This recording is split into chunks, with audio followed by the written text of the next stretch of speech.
sur le lean management, un sujet très, très vaste. Aujourd'hui, je voudrais juste parler de deux thèmes que parfois on a tendance à oublier. Présenter brièvement, José Diaz, j'ai des romans, publié des livres qui s'utilisent dans tout un tas d'universités, d'écoles d'ingénieurs, etc.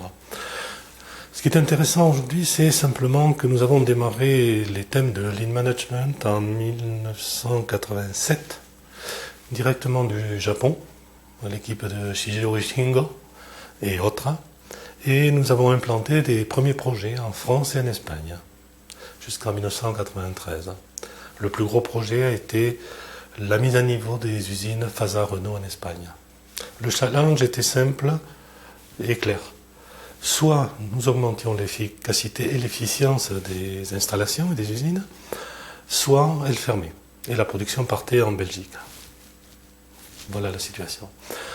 Et pendant cette époque-là, je dirigeais l'Institut des méthodes Taguchi, présidé par Jenichi Taguchi. Ok, bien. Alors, Lean Management, Just in Time, il y a plusieurs fondements, mais il y en a un que parfois on a tendance à oublier, qui est un petit peu occulté par les autres. Le Lean Management est un moyen et une fin.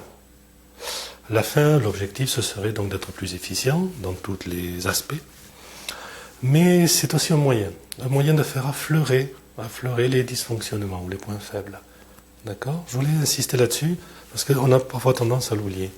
Ça s'applique à tous les secteurs. Au début, c'était l'automobile, puisque on venait directement de chez Toyota, puis ça s'est étendu à tout un tas d'autres secteurs. Donc ça, c'était le premier point. Le deuxième point, dans le Lean Management, l'importance de l'apprentissage. Bien.